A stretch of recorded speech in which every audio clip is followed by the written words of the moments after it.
First love yourself. Jadi no matter what, apapun kita, ketika kita tidak mencintai diri kita sendiri, iya, bagaimana kita mau mencintai orang lain, betul? Ya kayak gitu. Jadi aku ingin menekankan, udahlah self love dulu gitu. Self love, meskipun ini berbahasa Inggris ya, tapi aku ingin menyampaikan dan itu dengan sangat jelas gitu bahwa first love yourself itu sangat-sangat easy listening, itu happy, itu apa ya, kayak uplifting our life gitu.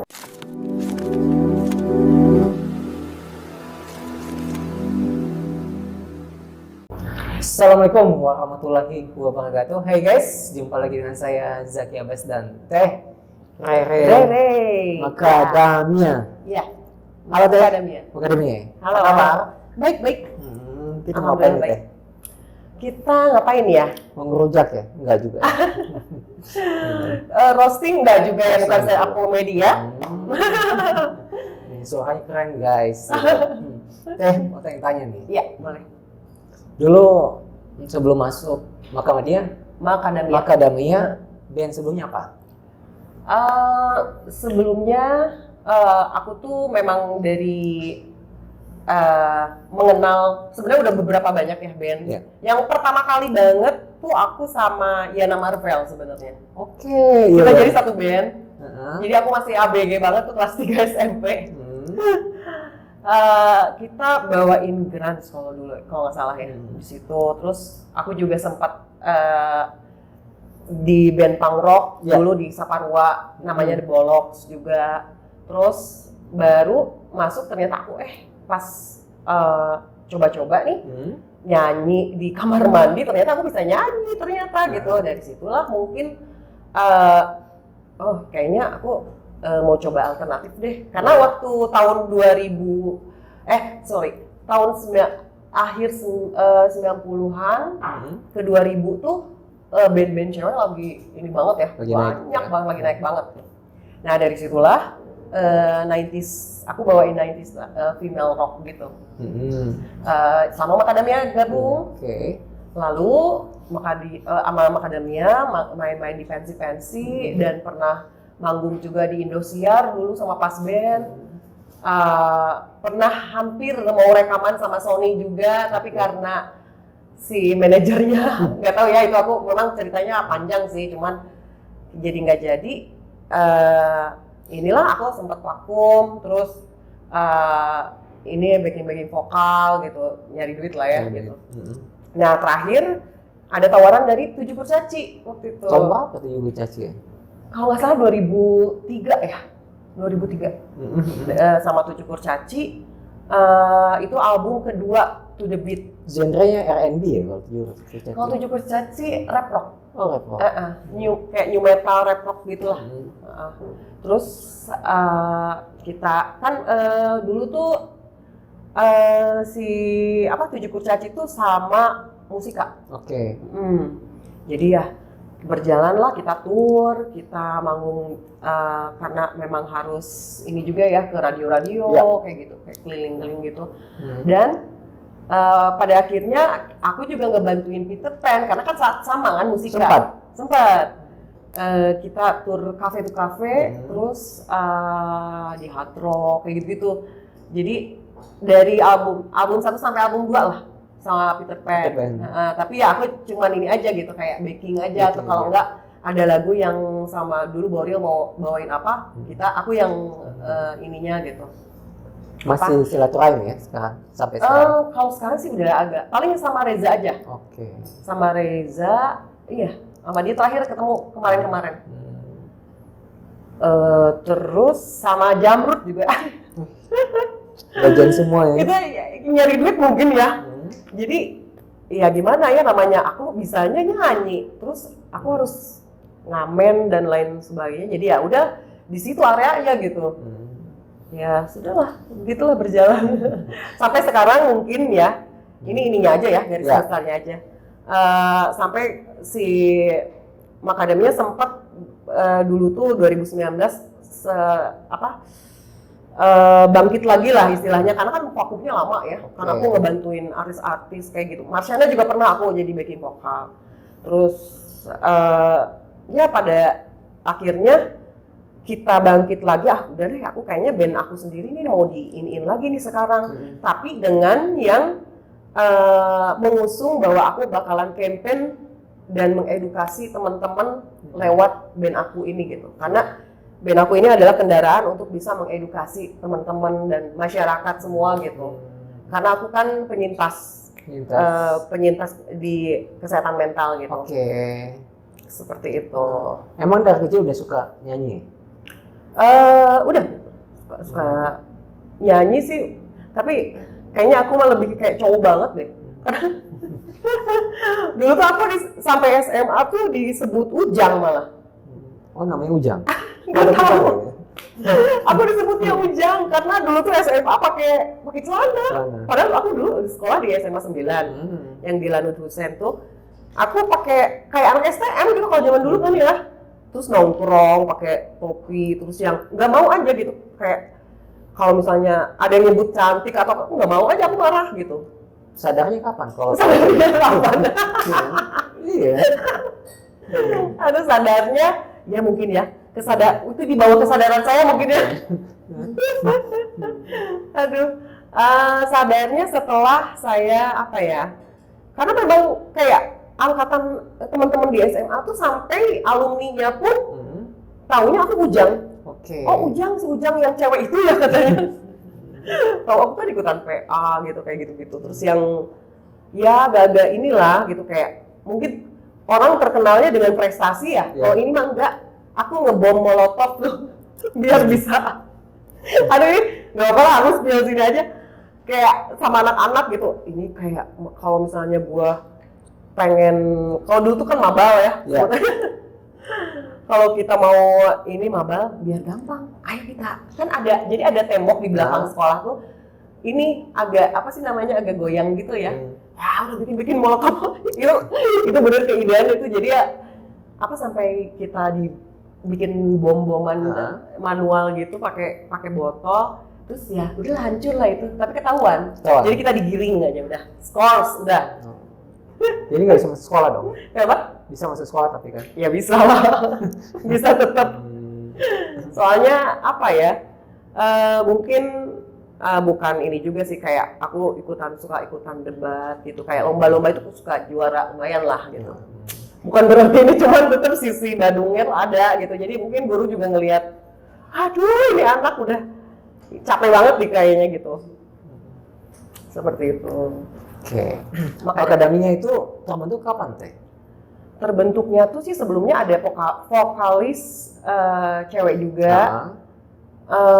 Tapi dia sudah ini ya, udah cuman berapa lama gitu, 2 tahun gitu, barulah diganti aku. Tapi terbentuk tepatnya tuh aku nggak tahu, cuman aku 99 aku masih SMA ya. 99 tuh aku baru masuk. Itu. Genrenya apa? Genrenya alternative rock. Punya lagu sendiri nggak? Ada lagu sendiri. Udah berapa album? Album sih belum sebenarnya, baru yang single-single aja. Cuman itu dia, mungkin aku terlalu banyakan dulunya gitu, kayak cari uang lah sana sini gitu. Jadi kayak lupa gitu sama band sendiri gitu. Sambutan lah ya. Tapi ya maksudnya kalau album aku pribadi gitu ya, aku secara ini udah ada gitu, kayak di 7 Kurcaci, Bionik gitu. Udah ada lah, kayak klip-klipnya juga udah ada gitu. Terus ya gitulah perjalanan musisi yang kesana kemari. Teh sempat mau diambil sama musika ya? Ya. Ceritanya kayak gimana sih Teh? Jadi si Ibu Acin ini sebenarnya udah dari pertama pas aku ikut andil featuring sama 7 Kurcaci ini, beliau sangat suka dengan warna vokal aku. Terus mau dibikin seperti Evanescence Indonesia. Waktu itu kan lagi happening banget tuh Evanescence gitu ya, kayak goth rock gitu dan yang kayak gitu-gitu gitu. Nah, dari situ aku ya gimana ya? Bukannya ini sih. Jadi udah kayak sebenarnya udah ayo itu anak-anak juga udah, wah Cin suka lu sama warna vokal lu gitu kayak gini. Ternyata suami aku apa ya? Bukan ini kayak melamar untuk menikah dengan akhirnya nggak jadi. Iya, jadi makanya aku lah ya udah aku menikah ya. Ya mungkin itu udah takdir juga kali ya gitu, maksudnya ya udahlah gitu. Alhamdulillah aku juga punya anak-anak aku yang they are my precious gitu. Maksudnya kayak mereka adalah ini banget lah gitu, nggak akan tergantikan gitu kalau udah. Tapi ceritanya ya begitu gitu. Nikah aku terus aku kosong cuma 2 bulan mungkin langsung hamil gitu kan. Makanya jadi kayak berarti produktif lah ya. Iya. Produktif banget ya. Makadamia sibuk apa sih sekarang teh? Kalau Makadamia sekarang sibuknya sekarang lagi banyak manggung-manggung juga. Terus kita mau ngeproduce juga lagu. Kemarin kan udah ada single ya. Single yang baru ada 2 bulan mungkin. Tapi temanya mengangkat isu kesehatan mental gitu. Kalau misalnya lagi santai, nggak ada manggung tuh, dipanggil untuk nge-backing grup lain? Kadang suka ada kok. Maksudnya bukan kalau backing juga mungkin kalau misalnya karena udah ada ininya ya. Jadi aku mah ayo aja. Jadi nge-fit in si jadwal bandnya. Karena kan si Makadamia itu sekarang tinggal berdua kan, cewek. Aku jadi kayak duo sebenarnya. Tapi kalau misalkan ngeband, aku cabut-cabut nih gitu. Maksudnya kayak additional sih ada. Ya alhamdulillahnya ada teman-teman yang mau ngebantu gitu.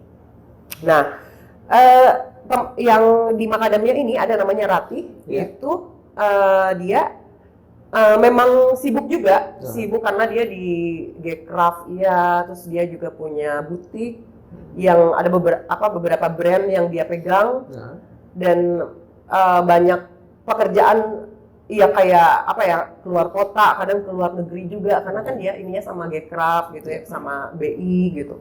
Jadi otomatis aku juga harus nge-fit in jadwalnya dia gitu.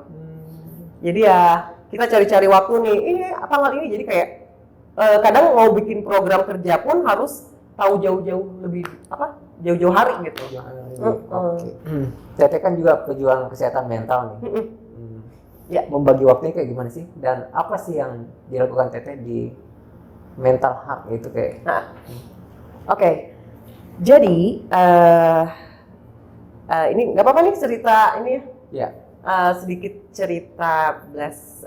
Jadi ceritanya adalah ketika aku pertama didiagnosa dengan kesehatan mental, ada gangguan mental di diri aku tuh zaman kuliah. Sebenarnya udah lama, tapi ketika didiagnosanya gitu, ketahuannya adalah aku sampai ke UGD dan ini sebenarnya aku pertama kali ya. Ini secara publik ya.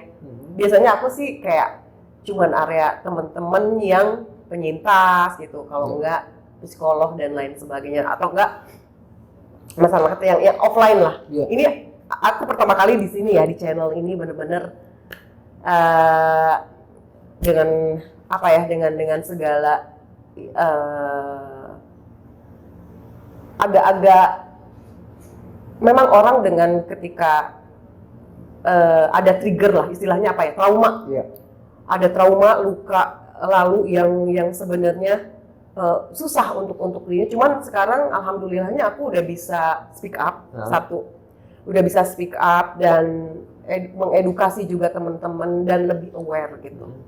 Jadi zaman dulu di diagnosa tuh aku sempat melakukan bunuh diri, percobaan bunuh diri. Di usia berapa? Kuliah, oke.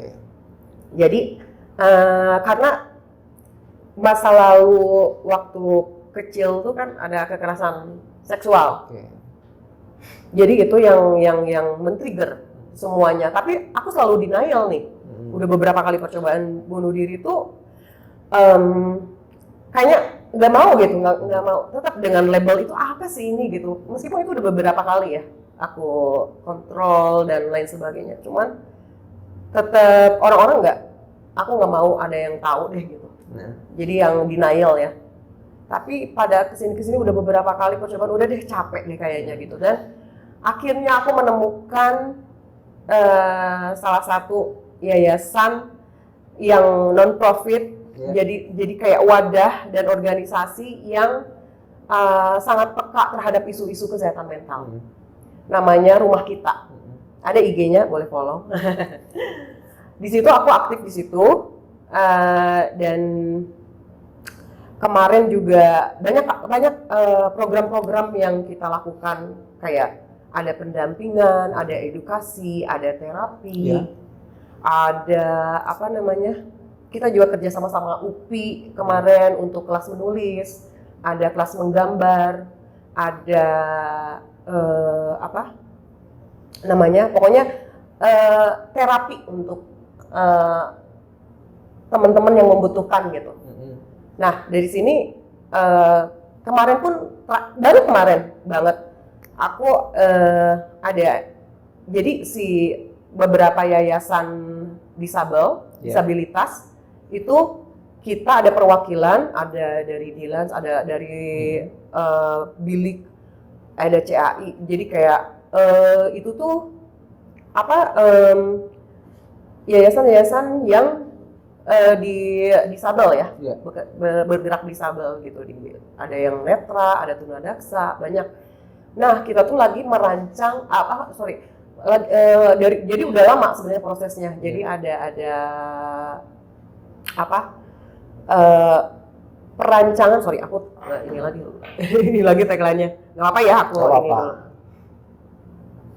Nah, jadi ada advokasi kebijakan publik yang inklusif mengawal rancangan Perda Provinsi Jabar tentang penyelenggaraan, penghormatan dan perlindungan pemenuhan hak penyandang disabilitas. Karena kan si disabilitas ini mental juga udah masuk ya, udah masuk ininya gitu, undang-undang juga. Jadi kita bareng-bareng sama-sama, karena kan gini, kadang orang nggak tahu ya, disabilitas fisik sama disabilitas mental. Itu kan kalau mental nggak kelihatan ya. Nggak kelihatan. Kalau fisik kan kelihatan. Jadi di situ gitu, kayak kita juga berjuang bersama-sama mengawal, mudah-mudahan perdanya cepat disahkan. Jadi itu banyak menyangkut kebutuhan dan pelayanan fasilitas umum untuk difabel gitu. Itu banyak ya orang-orang yang masalah mentalnya ya. Banyak. Kayak ada boleh trauma masa kecil. Iya. Nah, aku pengen tanya nih, kalau kakak, aku manggilnya apa ya? Zaki. Zaki, kalau misalnya tahu nih tentang mental, apa aja kira-kira? Selain anxiety, apa? Bipolar, gangguan jiwa. Apa ya? Mungkin saya nggak terlalu banyak tahu. Ya kan, betul. Berarti kan aku di sini udah spot on untuk mengedukasi banyak teman-teman. Jadi kayak duta ya? Duta? Kalau duta sih bukan duta ya. Jadi kayak aku sih ini aja kayak untuk mengedukasi aja gitu. Tapi mungkin kalau aku duta dari tempat aku aktif di Rumah Kita ini ya mungkin bisa jadi ya. Karena kan emang kita harus menjadi duta apa yang kita bisa represent gitu. Dan banyak yang berhasil di recovery mentalnya. Mungkin sejauh ini sih alhamdulillah ya aktif gitu. Jadi kan kita juga sebenarnya bukan masalah gangguan mental yang mengganggu kegiatan sehari-hari apa gimana gitu. Cuman aktivitas sehari-hari.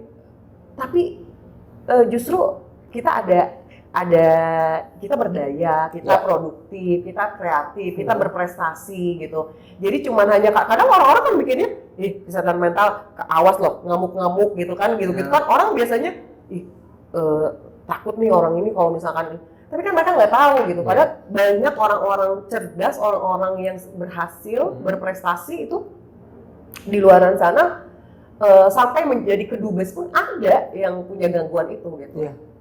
Saya juga punya teman ya, dia punya 2 kepribadian lah ya, bipolar ya. Iya. Kadang dia stabil, tapi tiba-tiba nanti malam berubah gitu dan sebagainya. Emosinya enggak kebendung ya, nggak Iya. terukur gitu dan sebagainya. Karena kan bipolar sebenarnya sih gangguan mood yang sangat ekstrim itu tuh gitu. Jadi ada imbalance gitu, ketidakseimbangan chemical di otak kita. Nah itulah yang membuat seperti itu. Mungkin kalau umumnya setiap orang juga kalau lagi mood juga sok ajaknya gimana. Kalau misalkan lagi mood ada lagi bete nih atau apa kan ya kadang bisa berubah. Cuman kan kalau ini memang tanpa tidak ada trigger atau apapun tiba-tiba aja gitu. Dan terus menerus terjadi ya. Ada periodiknya kalau si bipolar gitu. Jadi ada waktu-waktunya. Lagi manik, lagi depresif itu ada. Dan mereka dikasih obat juga ya. Iya. Kalau harus stabil ya memang harus minum obat gitu.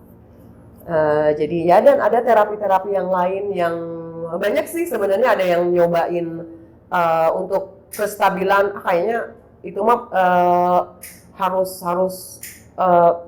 misalkan ada yang lewat lebih yang ya udah herbal gitu karena memang di kelompok kita juga ada yang memang ada yang meminum obat herbal.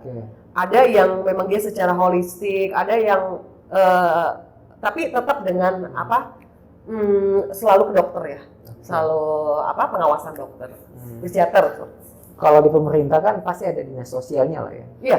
Ini nggak mau sama dinas sosial atau enggak ya? Karena kita bekerja sama Dinsos juga. Jadi ya adalah hal-hal yang pengalaman-pengalaman yang seru banget gitu sama teman-teman di rumah kita. Jadi kita benar-benar berjuang bersama-sama. Kita juga minta doanya mudah-mudahan disahkan undang-undang ini gitu. Semuanya lancar. Dan ya itu aja sih sebenarnya. Ini membagi waktunya gimana? Maksudnya musik dengan ya kegiatan sosial yang Teteh lakukan? Sebenarnya itu kalau ini aja sih kayak bikin ada jadwal juga. Emang kadang ada juga kayak tahu bulat ya mendadak banget. Tahu bulat. Tapi ya di situ aku ketika ada jadwal yang harus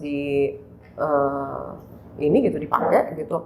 Maksudnya aku harus fit in ya bisa jauh-jauh hari sih. Tapi kalau misalnya dadakan ya kalau misalnya kosong ya is oke gitu. Kita hajar aja. Itu aja sih. Harapan ke depan apa sih Teh sama band Macadamia? Harapan ke depan sebenarnya musik tuh buat aku adalah salah satu terapi juga buat aku ya. Karena di sini tuh aku banyak ingin banget menyuarakan campaign untuk orang-orang harus aware gitu.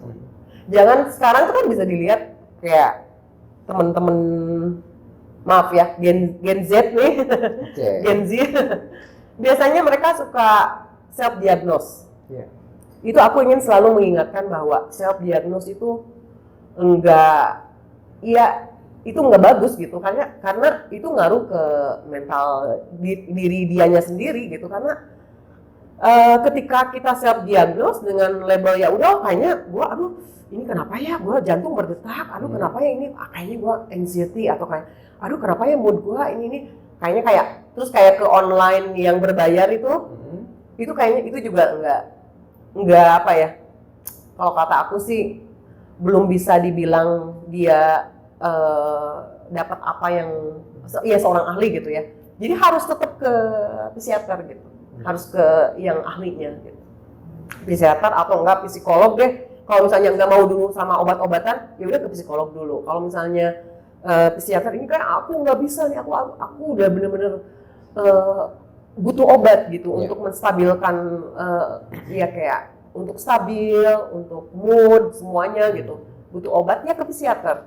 Jadi buat teman-teman yang Gen Z tuh, please stop untuk self diagnose karena itu nggak bagus deh gitu.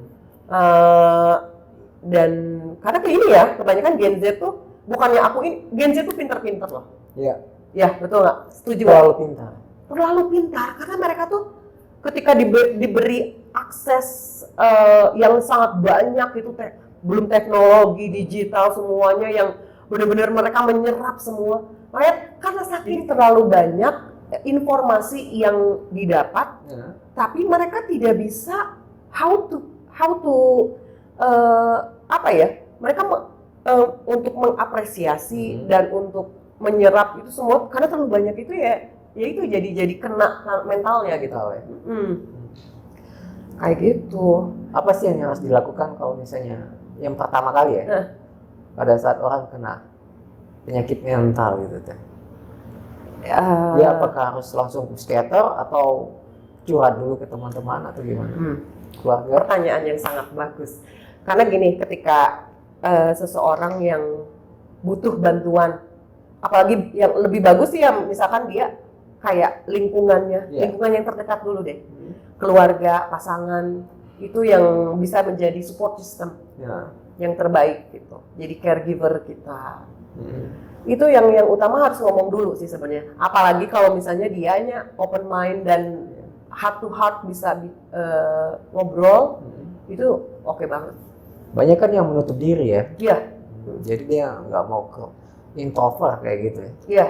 Tapi pada saya kan ada juga beberapa teman itu yang introvert dari kecil. Tapi pada saat dia dapat satu hobi, udah mulai dia membuka diri gitu. Tapi nanti setelah dewasa, tapi kan nanti orang bilang, lu kemana waktu kecil? Kok baru berubah waktu gede gitu? Iya. Itu bisa disebut ini nggak kayak relate nggak? Sekarang tuh banyak yang inner child. Inner child, kamu mungkin inner child-nya begini, inner child tuh apa sih gitu? Karena gini, inner child itu kan kayak, lu kemana aja lu waktu kecil gitu kan, kayak gitu ya. Sebenarnya inner child tuh kayak apa? Sisi masa lalu kita ketika waktu kita kecil yang dibawa sampai dewasa. Itu bisa bahagia, bisa sedih, bisa trauma, bisa luka, itu semuanya. Tapi bagaimana kita merepresentnya gitu, seperti itu. Jadi ya kadang ya mungkin dulu ketika gua waktu kecil gua gak bisa ngomong gitu kan, itu banyak alasan gitu kan, seperti itu. Ada juga kalau misalnya gini, dia trauma waktu kecil, tapi pada saat dia melewati masa remaja lolos tuh. Tapi kan ada juga yang sampai masa remaja dia nggak lolos gitu loh. Misalnya dia trauma kecilnya itu kayak pelecehan seksual lah gitu. Atau di pas remaja bunuh diri gitu, karena nggak kuat gitu kan. Karena masih teringat. Nah ini dia. Kadang ada hubungannya sama lingkungan juga. Karena dia sebenarnya dia get help, tapi lingkungan nggak peka. Itu satu. Jadi nggak masuk keluarga juga ya? Iya, karena gini, tahun 2022 aja ini, 2023 sekarang ya, si kasus bunuh diri itu meningkat tajam 40%.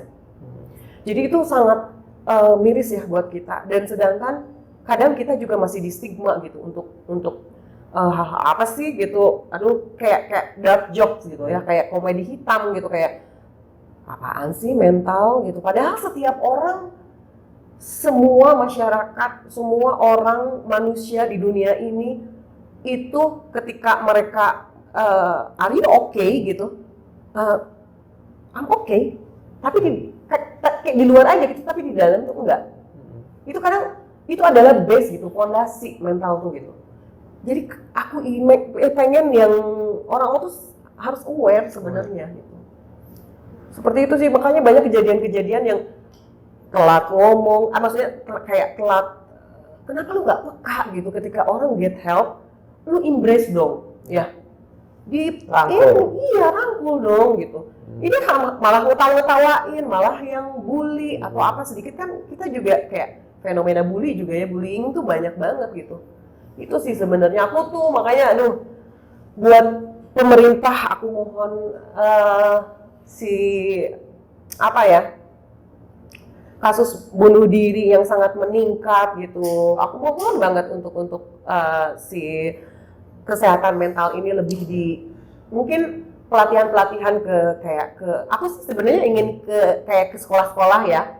Dari mulai elementer, maksudnya dari SD sampai SMA gitu, untuk memberikan edukasi gitu, lebih di ini deh gitu. Jadi itu sih sebenarnya yang jadi concern banget. Biasanya kan penyakit mental tuh banyak mulainya dari anak-anak broken home ya. Enggak juga. Iya mungkin itu juga sangat tinggi ya kalau anak-anak broken home. Cuman ada yang keluarganya baik-baik saja, ibu bapaknya ada, tapi pola didik yang nggak oke. Karena semuanya si kesehatan mental tuh berasal dari rumah, dari pola didik. Itu adalah lingkaran setan sebenarnya menurut aku. Jadi kamu mau kemana nih? Gitu. Ketika kamu treat anak-anak kamu bagaimana pola asuhnya, itu kamu yang membuat si anak itu dari mulai karakter, dari kebiasaan, dari mulai akal budi pekerti semuanya kan yang pertama tuh dari keluarga. Biasanya kan kalau orang tua pengen anaknya itu lu harus jadi orang ini, cita-cita lu ini, dibentuk kayak gitu. Sedangkan anaknya otaknya nggak mampu tuh. Iya. Itu sih udah tipikal banget ya akhirnya di negara kita. Akhirnya anaknya udah pressure lah ya. Iya benar. Mentalnya kena kan? Mentalnya kena. Makanya aku seneng banget sih, maksudnya bisa aku ngeband gitu ya. Aku masih yang bisa happy ketika aku di on stage gitu. Ketika aku yang banyak orasi, banyak ngobrol, memberikan sedikit edukasi untuk teman-teman yang masih belum tahu gitu.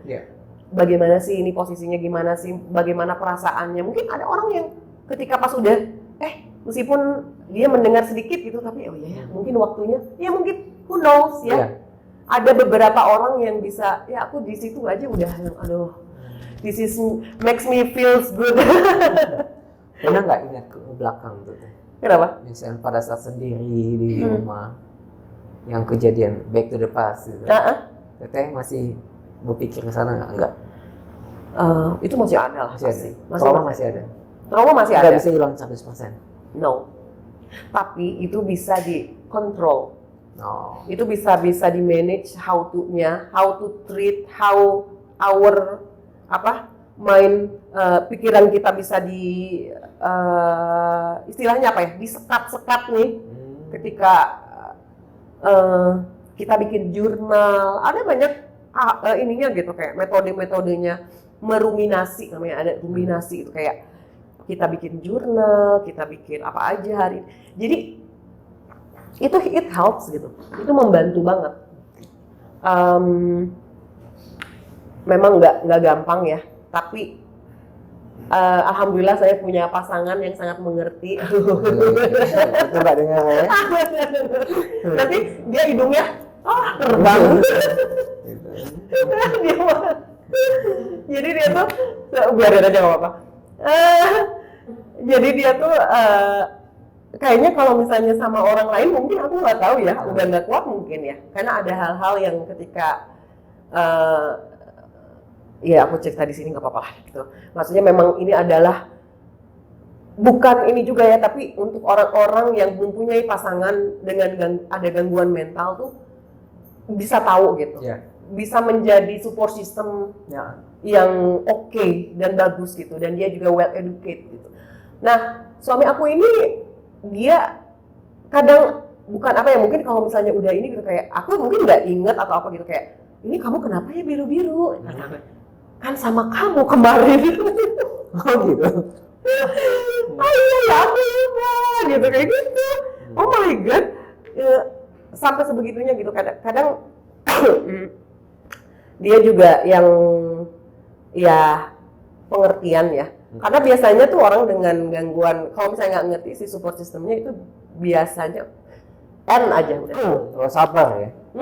Terus sabar. Iya. Kalau sabar disayang Tuhan. Amin. Tapi dia baik banget. Oh, dia ketawa dia. Dia ketawa. Gitu. Nggak tahu lagi baca WA itu. Oh gitu lah. Kita kembali. Asam manis, pahit dan semuanya nyampur. Tapi ya alhamdulillahnya sih aku bisa bertahan ya sampai sekarang. Musik Macadamia ini lebih banyak ke liriknya lebih banyak ke sosial ya? Kalau yang sekarang mungkin, kalau dulu sebelum yang ini kan baru lagi ya si format si Macadamianya gitu. Kalau dulu karena gitaris aku meninggal gitu kan, terus yang dulu ada yang seputar cinta lah gitu, aku juga belum terlalu speak up gitu. Kalau sekarang aku kayaknya ya udah Macadamia ini udah sebagai, aku bisa mendeklar gitu bahwa mendeklarasikan bahwa si Macadamia ini adalah band dengan campaign kesehatan mental gitu. Oke. Ini aku declare ya. Karena kita masih bisa berdaya, kita produktif, kita berprestasi. Itu sangat bisa banget gitu untuk orang dengan gangguan jiwa gitu. Karena kan orang ODGJ itu ada tingkatannya juga. Betul. Seperti itu. Dukungan keluarga gimana Teh? Dukungan keluarga sih alhamdulillah ya. Karena aku udah terbuka juga sama keluarga. Alhamdulillah mereka sangat mengerti gitu. Kalau meskipun mereka dulu pelan-pelan ya, karena kan masih konservatif ya. Jadi pelan-pelan mereka melihat, oh ya gitu, gimana ya. Mereka kadang ya ini juga gitu kayak menerima pengertian dari dokternya juga gitu. Jadi diberikan apa ya, pengertian gitu. Jadi mereka lebih, ini sih sekarang jadi kayak lebih mengerti dan aware juga. Jadi Teh, lagu sekarang cerita tentang apa sih Teh? kalau lagu yang aku baru rilis ini adalah lagu tentang, balik lagi ya, tetap si kesehatan mental. Tapi si temanya adalah Fly judulnya, First Love Yourself. Jadi First Love Yourself itu adalah akronim dari kita harus mencintai diri kita sendiri. Dari akronim dari Fly itu kan terbang gitu, tapi ada First Love Yourself. Jadi no matter what, apapun kita, ketika kita tidak mencintai diri kita sendiri, iya, bagaimana kita mau mencintai orang lain, betul? Ya kayak gitu. Jadi aku ingin menekankan, udahlah self love dulu gitu. Self love, meskipun ini berbahasa Inggris ya, tapi aku ingin menyampaikan dan itu dengan sangat jelas gitu bahwa first love yourself itu sangat-sangat easy listening. Itu happy, itu apa ya, kayak uplifting our life gitu. Jadi ya di situ itu pun aku apa ya, bahagia gitu ketika bikin lagu itu dengan yang oke, ini kayaknya harus jadi lagu yang sangat bukan yang galau yang gimana. Meskipun aku punya lagu galau, cuman aku ingin memberikan apa ya, perspektif dan aura yang positif gitu buat penikmat musik Indonesia gitu. Teh, pesan-pesan buat anak muda yang mau masuk di dunia musik. Pokoknya jadi diri sendiri, satu. Jujur dalam membuat karya. Jangan pernah jadi kayak gini ya.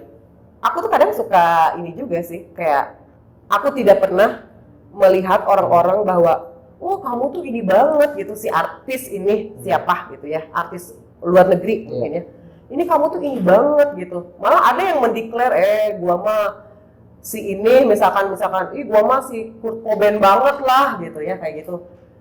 Malah gua mah yang pertama gitu. Nah aku sebenarnya agak-agak apaan sih gitu, maksudnya itu mah hanya masyarakat aja yang boleh yang ini, tapi ketika kita declare bahwa aduh gua mah ini banget sih gitu, kayaknya nggak menjadi diri sendiri tuh kayak aduh apaan sih gitu. Lu harusnya bisa ada potensi yang harus lu gali gitu. Ngapain lu dibayang-bayangin itu, meskipun itu ketika aku kayak aku 90s female rock yang kayak ya Alanis, Cranberries, No Doubt, Garbage yang kayak gitu-gitu tuh yang ya aku semuanya aku ambil gitu. Tapi bukan berarti aku mau si ini aku tuh ini banget gitu, kayak Dave Grohl banget atau aku tuh si Alanis banget atau enggak, aku nggak pernah tuh. Tapi dari masyarakat mangga silakan, itu mah persepsi orang berbeda-beda. Tapi lebih baik menjadi diri sendiri dan apa ya, bangga akan potensi kamu gitu. Itu sih aku lebih appreciate. Lebih keren ya. Lebih keren. Teh, nyanyi lagu Teteh dong. Oke, siap. Diiringin ya. Ya. Ya udah.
Don't you dare to try. Don't you dare to hide. Never run.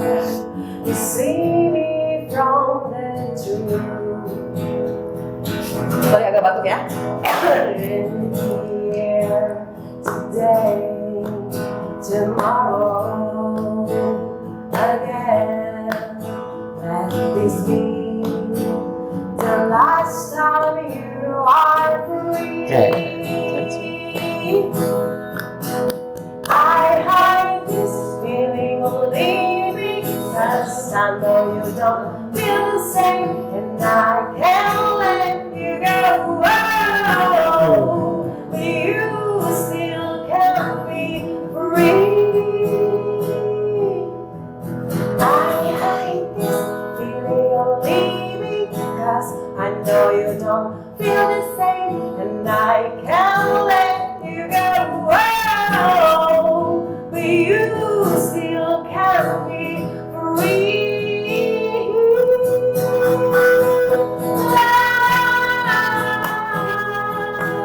Come on.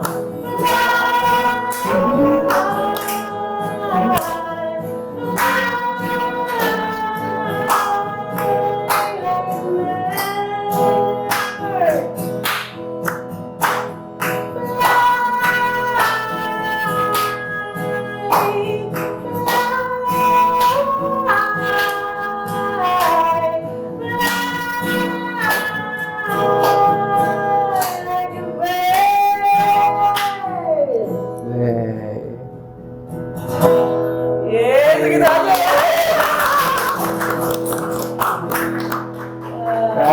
Jadi kalau masih yang penasaran, boleh, udah ada klipnya baru keluar 2 bulan kemarin. Jadi boleh cek si The Macadamia. Fly. First love yourself. Wih, guys, usai sudah bincang-bincang kita dengan Tere Macadamia, semoga banyak manfaat. See you di next episode guys. Bye. Wassalam. Oke, bye. Makasih Teh. Sehat selalu dan sukses selalu. Thank you.